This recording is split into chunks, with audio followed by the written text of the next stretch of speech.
Welcome back to another exciting episode of Let's Talk Comics. I am your host, Jim Viscardi. This is the official Image Comics podcast where we go one-on-one with your favorite creators in the business to find out how they got in, why they got in, what they're still doing in comics, and what they've got coming up. Now, before we get into today's episode, I'm going to give you a little bit of a heads up. The next few episodes of the show, they're going to be a little bit different. We took Let's Talk Comics on the road to San Diego Comic-Con, where I had the opportunity to moderate all of Image Comics panels featuring an absolutely ridiculous groups of creators.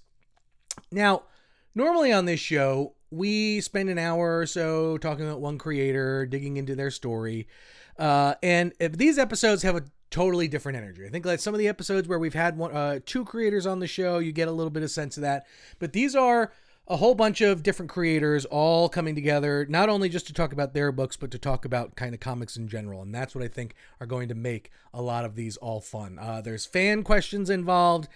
These episodes are a whole lot looser, and I think they are maybe a little bit more fun because of that.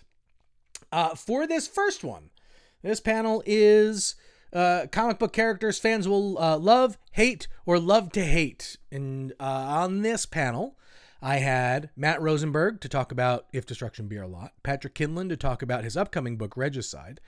John Layman and Rob Guillory were there, obviously to talk about Chew, but to talk about their new project coming out from Image, Ghost Brawler.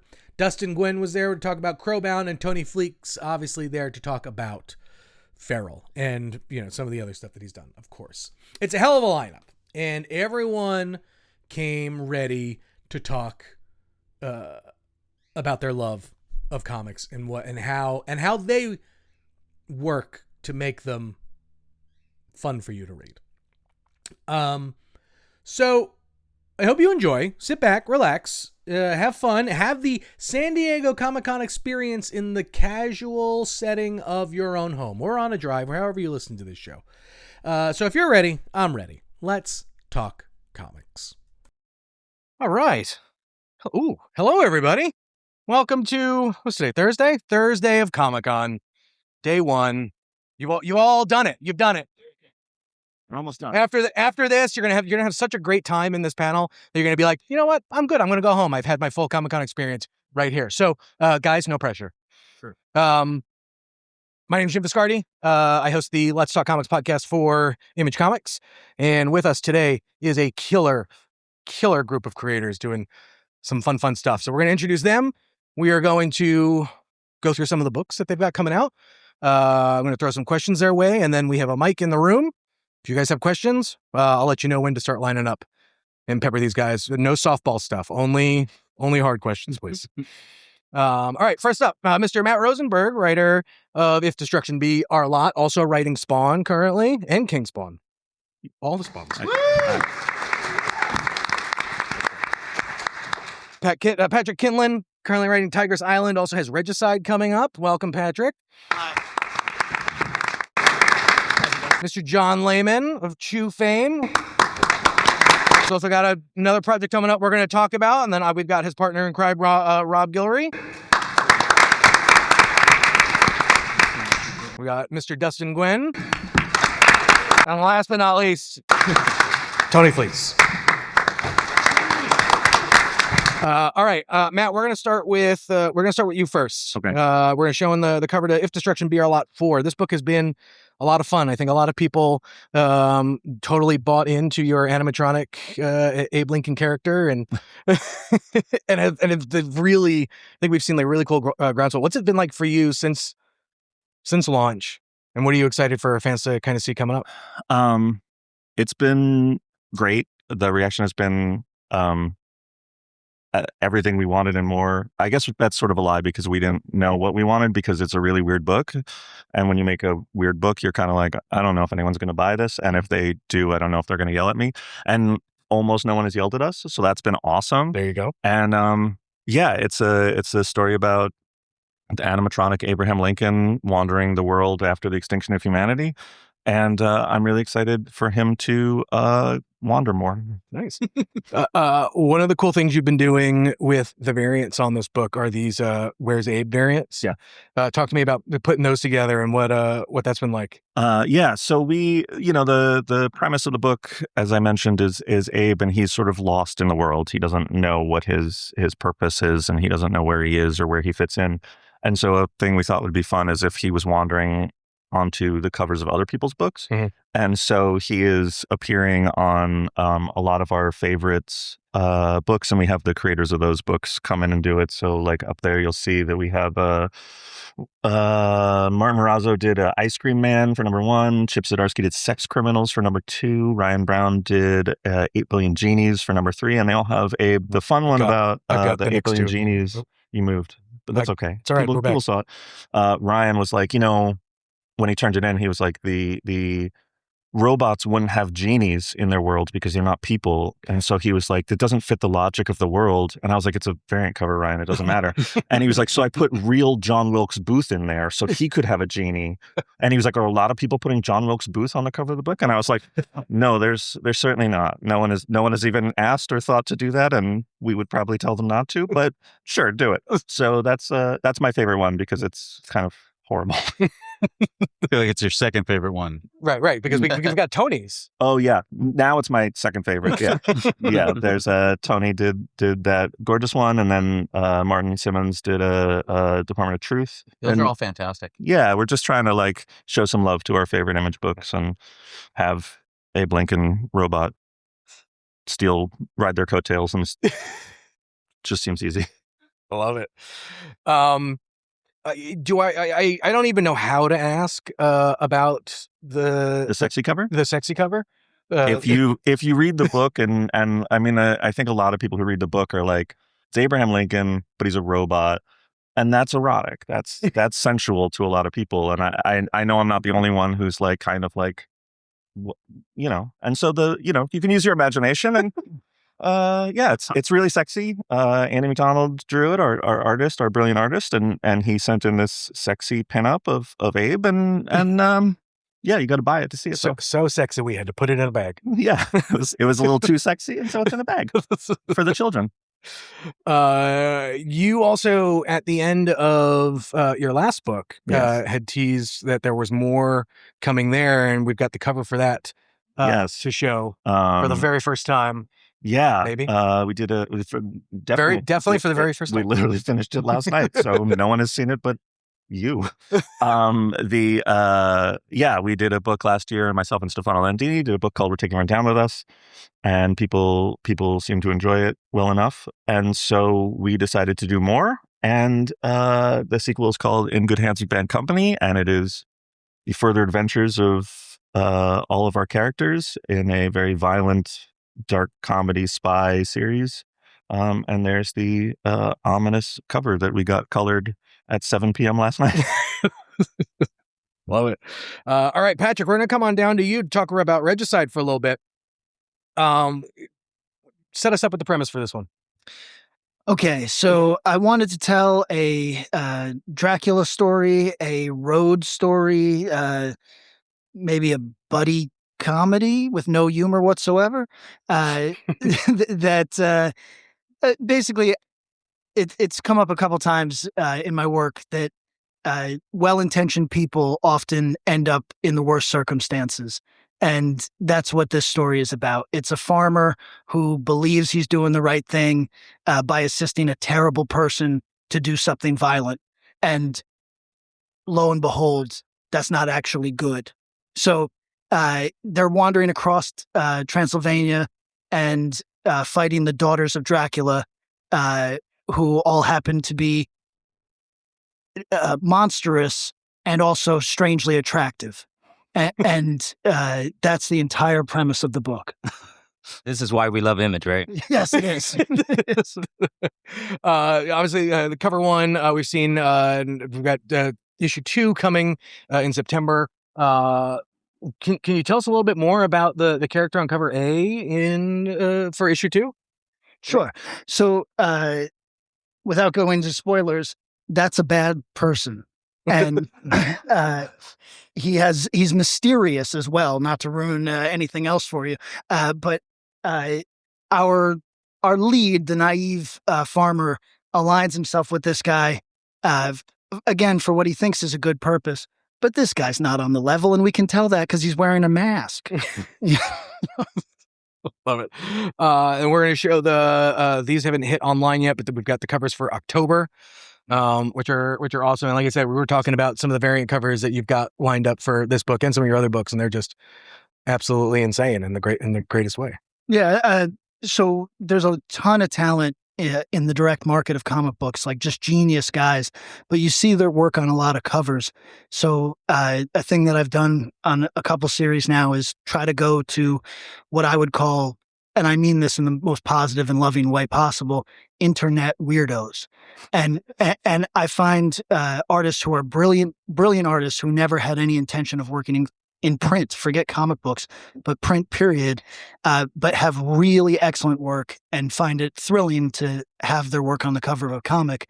And some incredibly talented guys who are also doing stuff that we don't often see in the direct market because they're not used to the same restrictions. So the covers that Jim is showing you now are the sanitized ones. Every issue has some covers that I wouldn't feel comfortable showing a hall full of people. Those also come in bags. All right. John and Rob, we're coming to you. You guys just wrapped up your Kickstarter for your next a couple hours ago. Your next big thing, Ghost Brawler. What's it like getting the band back together for something like this? It's been pretty easy. Rob and I did this from 2009 to 2016, and we've stayed in contact, and it's just like kind of like picking up the ball and running with it again. Yeah, absolutely. I mean, anytime you collaborate with someone for that long, you just develop so much shorthand. It's like kind of putting on an old pair of shoes. It's already kind of broken in. Mm-hmm. So it's been very, very fun, and it kind of feels like coming home a little bit, honestly. It's also been shockingly easy, and I'm a writer that the writing does not come easy to me, and it's just in a format that's very free and fun. It's kind of like Hellboy, and there's an overall story, but if I want to tell a 6-page goofy short story, I can. If I want to do something really sad, if I want to do something slapstick, so it's kind of like Chew. It's all over the place, right? Action, comedy. It's got a lot of heart. It's a lot of fun. So set this one up for us. It's a boxer who gets killed in the ring and resuscitated, and he can see ghosts and he can touch ghosts. So he starts a business where he goes to haunted houses and just beats up ghosts to get them to leave the houses. I'm in. Yeah, I mean the premise could not be simpler and stupider, and I wanted something so like kind of easy that you get a chuckle just hearing guy goes to haunted houses and beats up ghosts. Yeah, and I just finished a long run on Farmhand, which ended up being pretty dark. Yeah, I was going to say, so by the end of it, I was ready for something light again.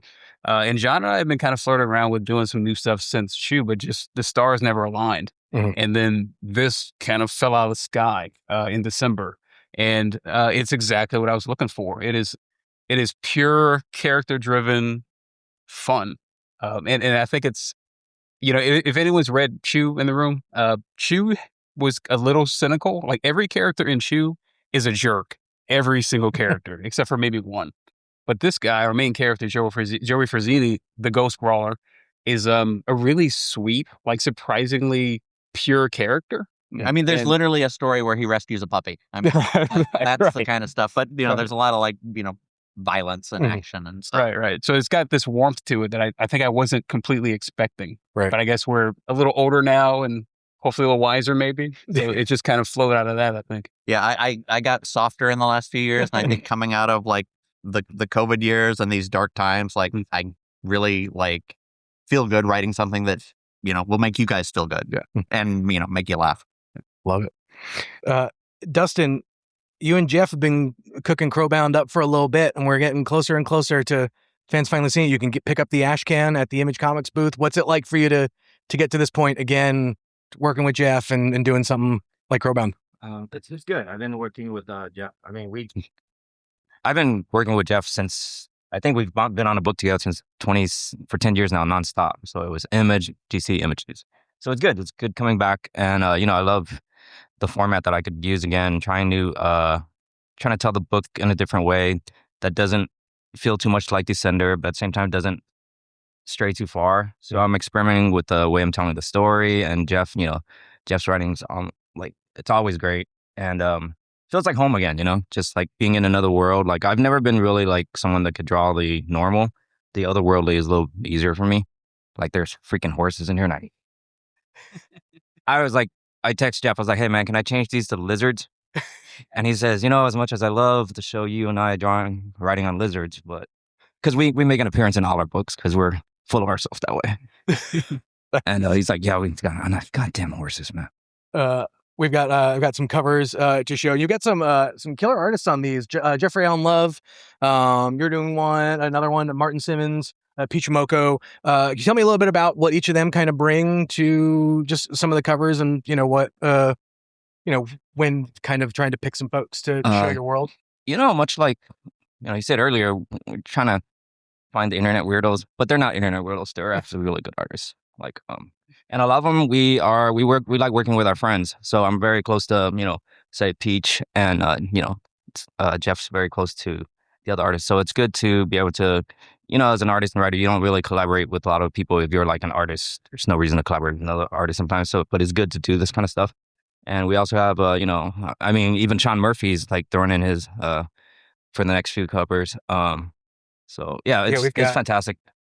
Let's see, I've got cover 2 that's coming out in October, and then let's see what else. And then some of the other covers. And it's crazy. I haven't even seen some of these. Oh. Yeah, there you go. Matthias Bagara, Mike Hullison, another one from Jeffrey Allen Love. We'll have to see those. All right, Tony, you've got a blockbuster issue coming up. 25. Feral. Yeah, Feral 25 comes out next week. Yeah. It's the biggest issue of Feral to date. It's like 33 pages. We did it in the same amount of time we normally do 20 pages. So that was easy for me. The rest of the team, not so much. They did not like that. You've been riding a little wave, having the stray dogs in the book, and we surprised readers by having the stray dogs show up in Feral in the back or at the end of issue 21, which is a silent issue we did earlier this year. So they've been around all this arc. Basically, the way Feral works, it's a horror story about cats. It's like a zombie story where these indoor cats are lost in the woods during a huge rabies outbreak, and we're able to sort of take them into different locations and different scenarios. And it's basically like, now they're in their Dawn of the Dead. They're stuck inside a pet store, but now they can hopefully be safe in there. But of course, everything goes wrong. And this arc we're in right now is sort of like our the Thing reanimator. They're stuck inside of a laboratory. They're sort of being tested on now. And the stray dogs are in there too. And so it's about trying to get both teams, cats and dogs, out of this place without losing any of them. And yeah, here's a bunch of our covers for issue 25. We did a bunch. Mm-hmm. Regular team, Trish Forstner and Tone Rodriguez, on the faculty homage, School's Out for Summer. Chris Burnham and Rico Renzi did a very violent, disgusting one. And then we got Patrick Horvath to do a Beneath the Trees cover. And then everybody rips off Nick Dragata. And so we ripped off Nick Dragata for the appropriately 150 incentive cover. Yeah, a nice Catwoman homage. Yeah. For your cats. Can we give us a little taste on what we've got coming up starting in 26? Yeah. So, like I said, there basically been two, blue team, gold team in Feral for this whole arc. So it's been a huge pain in the ass for the artists to draw. It's a team book, it's like two team books in the same book every issue. They've been flip books. Issues 22 through 24 were Stray Dogs on one side, Feral on the other. So, as a gift to the artists, one of our cats now is sort of like lost on her own in the woods, and she's put together this whole family, this sort of found family, like a group of survivors, and now she's on her own, and she's always been like a solitary cat, and she's having to decide, like, is that the way she's supposed to be, or is she meant to be with her family. Should she be finding them, or she's sort of dealing with that. She has a lot of self-doubt, and her self-doubt manifests in the form of this big spirit cougar who's appeared throughout the whole series.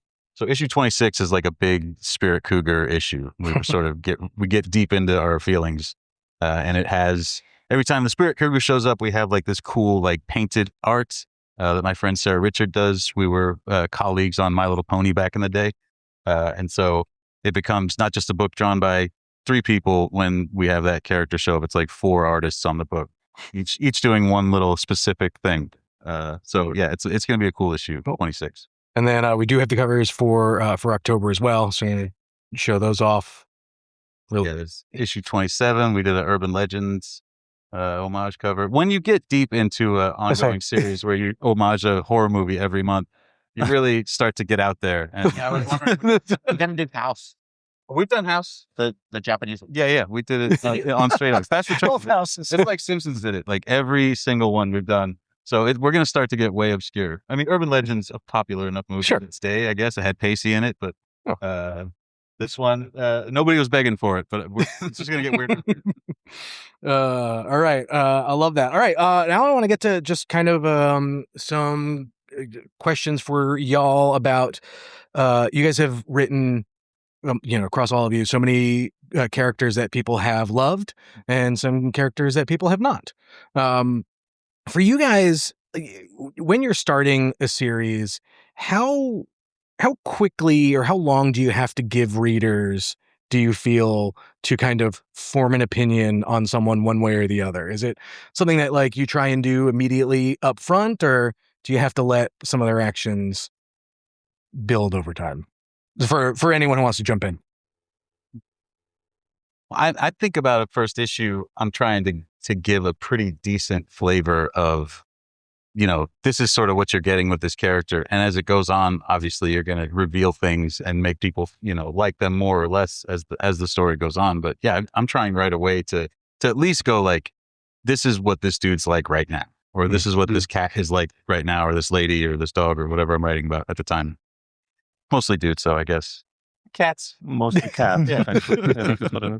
Yeah, I feel like it's pretty important to sort of get out there and position your characters and sort of give the reader a moment where they understand who they are. And then, I was taught when I was young that the definition of a story is, the curtain comes up, you meet a character. When the curtain comes down, they're a different character. And I sort of kind of treat that as a mantra for the most part on main characters, that you're defining them from go so people have a good handle on them, and then you're changing them as it unfolds. But sometimes you just really like who they are. Mm-hmm. Especially I really like writing jerks.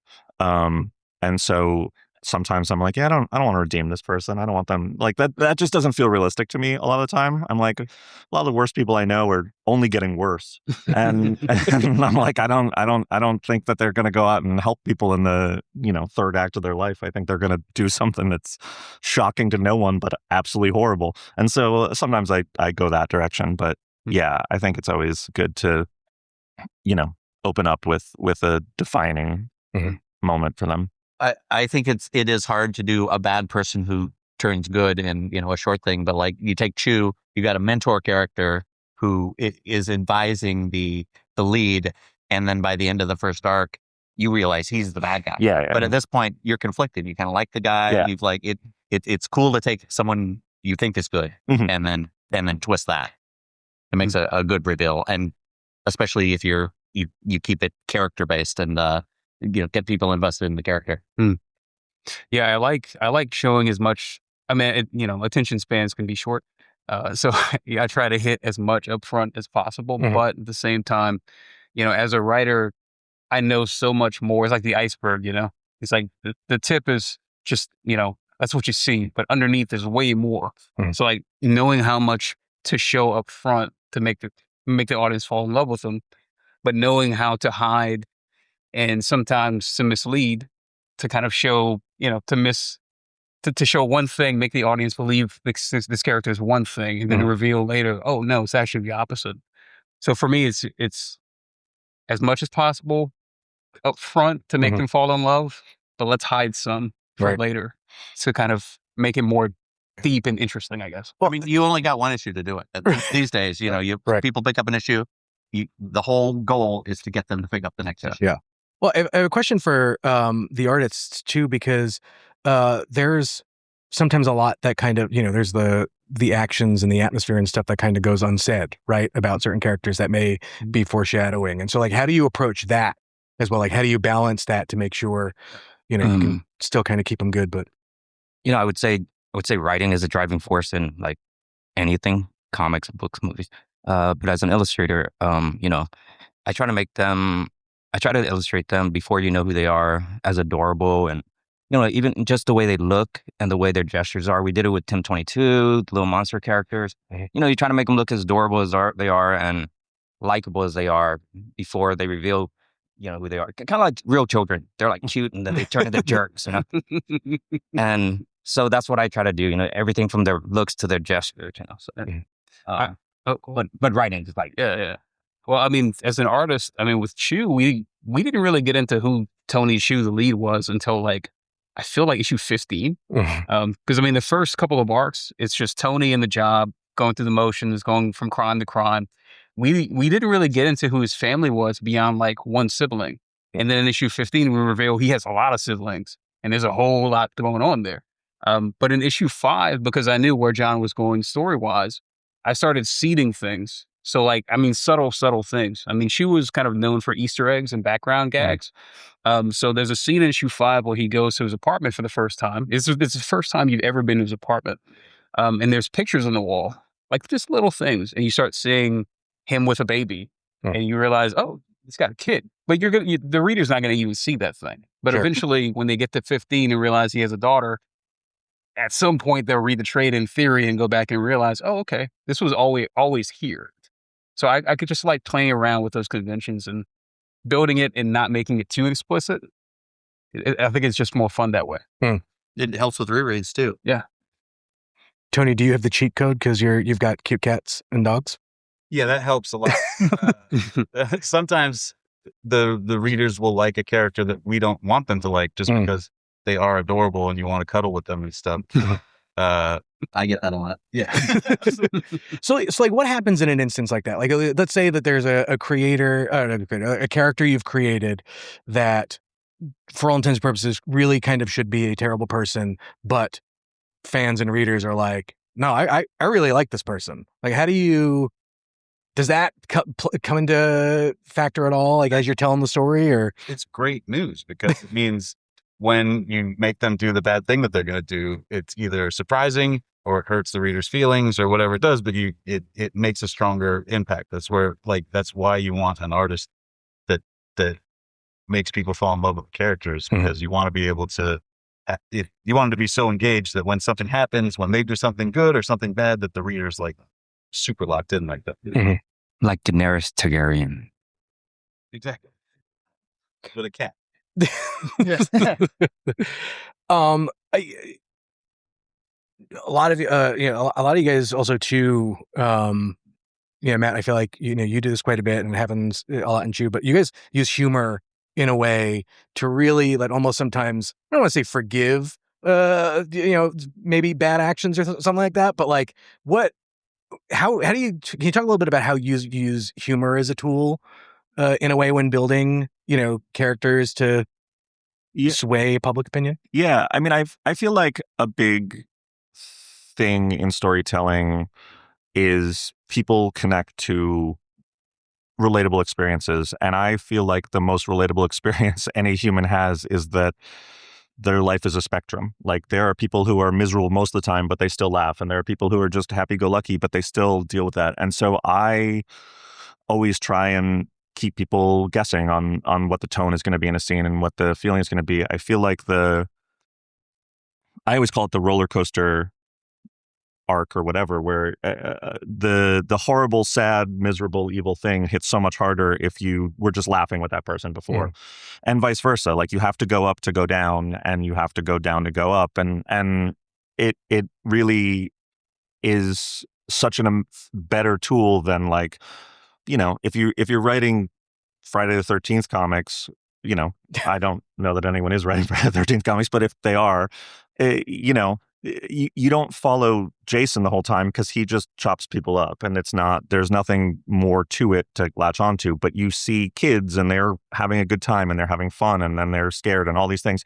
And you need all of that. And I think humor is such a good tool to have in horror and drama and all these things, because it sharpens everything, because the audience relates to it. It's the full human experience. It's feels like life.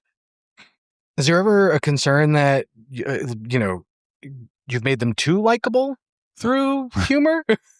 Yeah, you just have to make them extra horrible after that. Just do more terrible things. Yeah.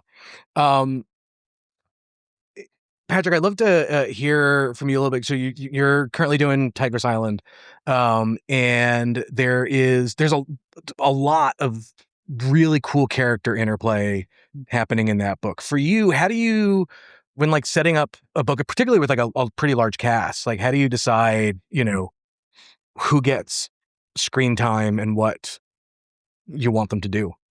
Well, I'm going to be very transparent with the audience. So it's an exploitation story. So it's a lot of attractive women being written and drawn by two men. We're not like oblivious to this fact. So there's extra sensitivities to it, even though I'm trying to do a genre which is intentionally not sensitive to these things, right? But I'm a guy in 2026 trying to do the right things in life. So trying to pay attention to this phenomenon made it extra challenging, because if I center, we're going to use the language, if I center one character at the expense of the others, am I saying something implicitly about those characters? Are they less important for some reason? In this particular story, they're not supposed to be. So everybody got a lot of screen time, so to speak, and that was intentional. I don't think at any point, I'm glad to say, we didn't compromise any sort of storytelling, but it was intentional. Hey, this character's underdeveloped. Can't have that before the end of the book. You know what I mean? So they're going to have to, we got to figure it out where this person is going to be able to speak and express who they are, and let the reader either love them or hate them or whatever it is. But I try not to be conscious of anything when I'm writing. I just try to express myself. But this is a bit of it was a choice to do like a real genre piece. And with that came some responsibilities that I don't typically take on. And hopefully I did a good job. Read the book. I'd love it if you told me. Love it. If folks want to start lining up for questions, by all means, I'm going to keep kind of sending some stuff their way. Guys, when you have character, you know, let's say villains or something like that, is there a line that once crossed makes them irredeemable, or are all characters in some form redeemable? I was never able to forgive Negan. like I don't care what Kirkman did or the TV show. Like I hate Negan, and that'll never change. Mm-hmm. So that was the line for me. Mm. I'd say it's a self-selecting thing where every reader picks where they jump off of the carousel. Yeah. And I always point out my father. I loved him very much, but he was a straight up villain. And but to me, redeemable in whatever small ways, right? And if you write well, or you're lucky, then hopefully you capture some of the energy of people's family, where they can see the humanity in this character, regardless, I think, as Matt was saying, regardless of kind of where they come from or where they arrived, at some point on the ride, you're going to see where the person was. And that's I think everybody on the panel, that's all of our goals to some degree. Any of you ever tried to redeem a character that readers were like, no? I'm sure. I think it also depends on the genre of the book or the medium, because sometimes it was a very serious, like, you know, obviously I could never forgive Negan. Walking Dead's a very serious show, but if you watch a show like Supernatural, where it's just silly, goofy, you know, Crowley was just a horrible person, but then towards the end of it, you're like, yeah, you know, he's a pretty nice guy. And I think it depends on the tone of the book and the genre you're in, you know. Wow. So like if you watch a lot of cartoons, you know, it's like silly, goofy, you're like, I can. I think and also it comes down to the audience. It's if the audience different people accept different things, so, but I'm with you on Negan. I had I'm going to talk about a DC book for a second that I did, but it used to be an Image book. I wrote Wildcats, and when Tom Taylor was writing Nightwing, he started his first issue where Nightwing goes into an alley and there's a gang kicking a puppy. And Nightwing saves the puppy. And I wrote in my first issue that Grifter goes into an alley to find some gang members and they're kicking a puppy, and he shoots the puppy so that he can have their full attention and talk to them. And DC said that was not an okay way to start a first issue and introduce our lead. And I fought really hard, and it kept getting kicked up higher and higher in the chain at DC of DC people being like, absolutely not. And I'd be like, well, can I talk to your boss about it? And it got more and more bad. And so there's a draft where he shoots a puppy in the head and then has a nice conversation and hires these guys, but it never got to see. So yes, there are things that I've tried to do that were irredeemable, but I didn't If even the get book to was called Wild Dogs. Yeah. There you go. All right, we got a question at the mic. Hi. I first have to say, Matt, I'm a huge fan of yours. So thank you for coming to your first con in a decade, maybe? 6 years. Has it been that long? Yeah.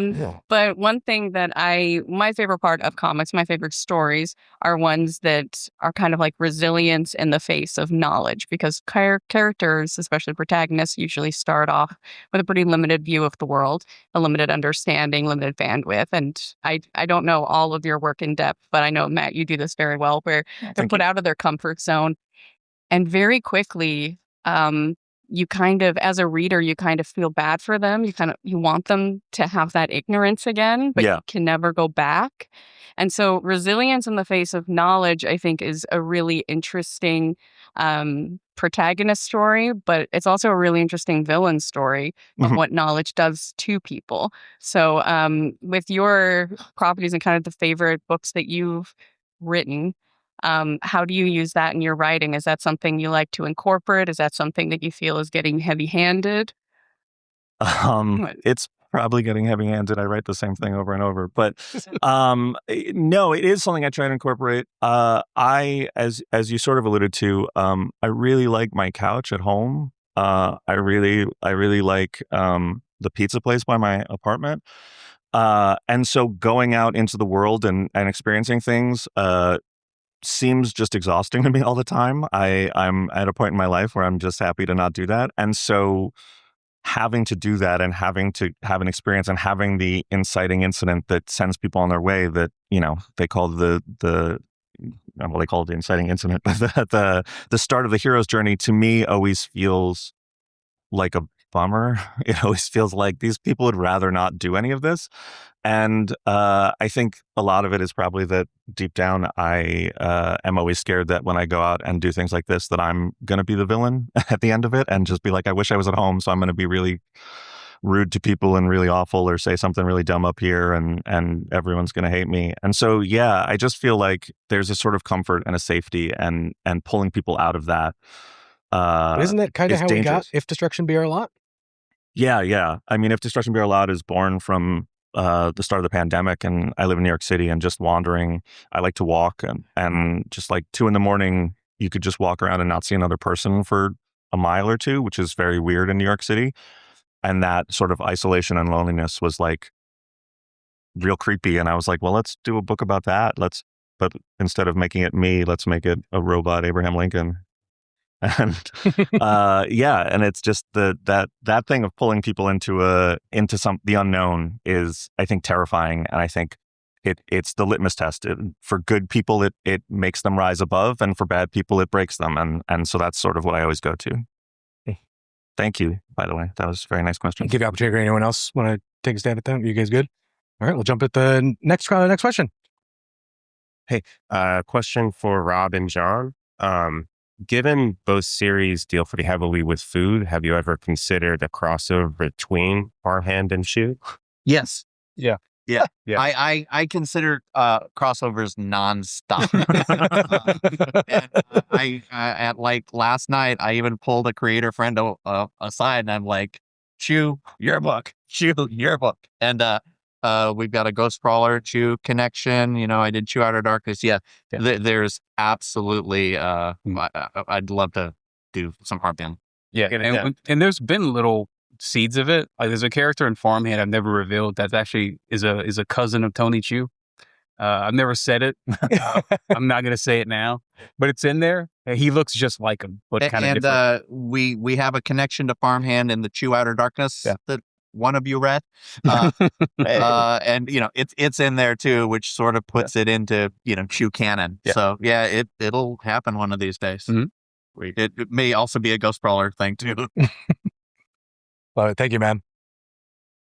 All right, buddy, what you got? Hey guys, mad fans. This whole group, Four Kids Up in Debate, Instruction Via Lot, Feral, Chew, Ghost Brawler, I'm back. Patrick, my question's for you. I've been with you since We Can Never Go Home, Frontiers, and then Gehenna, Tigris. I love it all. I keep seeing your Regicide book coming out here, and I see this word Berserk getting tucked next to the pitch on it. Can you give me your pitch of Regicide? Sure. So the Berserk reference is maybe a lot of people in this room who read fantasy. I don't, but when I do, I like a low fantasy, not a ton of magic going on. And I had a book that is often compared to Berserk, Between Two Fires. Has anybody read this one? Yes. So reading it and connecting it to Berserk in my mind, I was reading them both at the same time. I said, there's got to be a strictly Americanized comic book, something in this genre, something that feels like this. And that's sort of the, for lack of a better word, or lack of a better phraseology, Monster of the Month. Regicide is a Monster of the Month book. It's at one point we considered doing it as an ongoing because it could go on forever. Dracula has a lot of daughters. And and basically, character. It's my favorite thing. It's 70s Hulk. It's every issue is, oh damn, I wandered into the wrong town. Everybody in this town is a damn vampire. Oh man, I ran into the wrong town. Everybody here is gamma radiated, and now I have to kill the sheriff. And whatever it is. But I love this sort of incremental. There's a goal on the horizon, which in this case is to kill sort of the voivod of Transylvania. The goal is on the horizon, but every damn month I wander into the wrong town. That's the pitch. I love it. I'm in. Good to hear. Amazing. Go ahead, man. Hello, huge fan of all of you. A question for whoever wants to answer. Regarding your writing, has there come a point where you are too close to something too dark or too much heartbreak and you have stopped yourself, or have you decided to go there? Because, for example, in Chew, there's a moment that I was just this close to throw away the comic because you go very far sometimes. Was it the sister?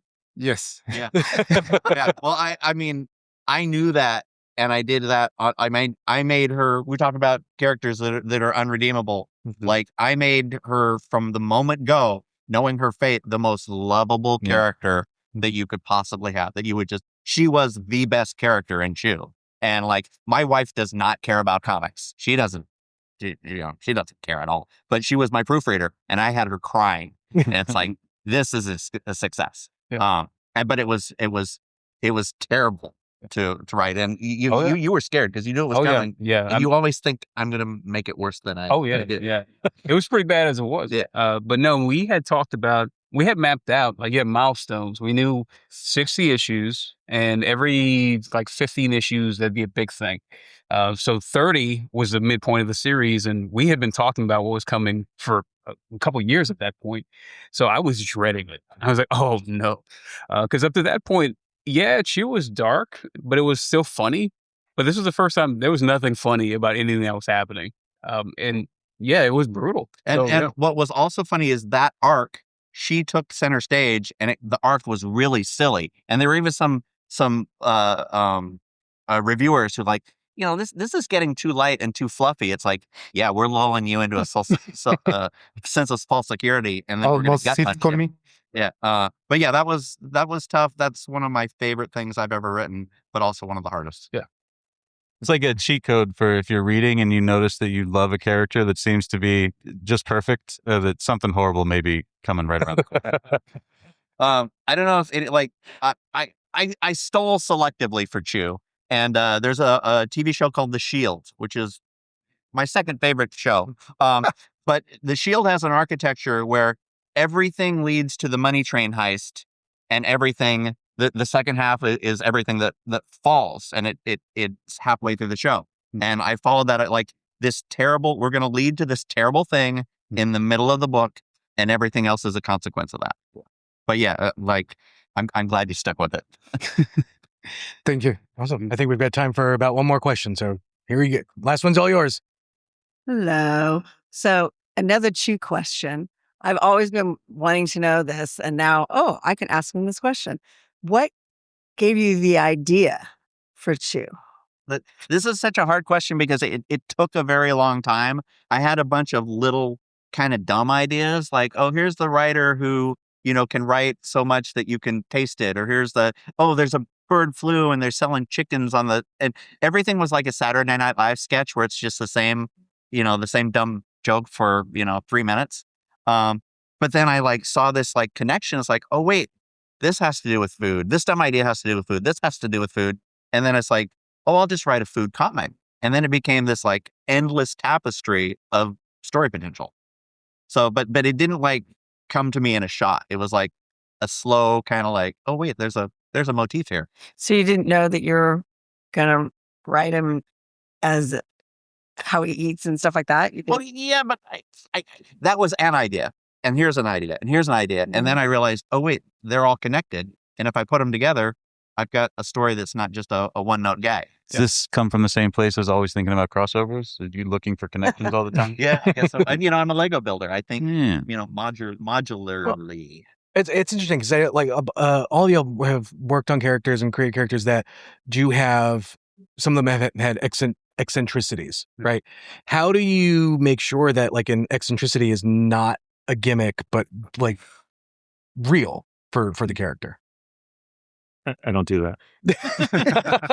Yeah, just lean into the gimmick. Yeah. That's nice. No, I think that to answer your question in an honest way, I think that you it's just a matter of taste. You can tell when you over season a dish, and it's the same premise. It's you think something's funny, you think something's a good gag, and then you tip over the line and you go, I did too much, huh?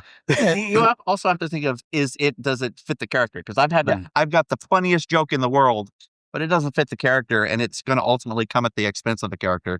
It's better to throw out the joke. Don't get the laugh, and stay true to the character. Yeah, and it also depends on the book, because like Chew it's a cartoon book, so it's kind of like a sitcom. So like in a sitcom, the main character wears the same outfit every episode. So Chew's kind of like that. Like Tony's always wearing this.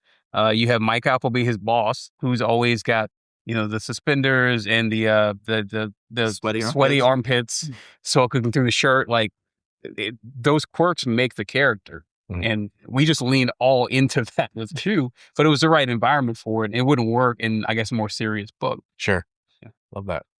Well, guys, I think that does it for us on time today. Ladies and gentlemen, let's give a big hand for everyone we got up here on stage.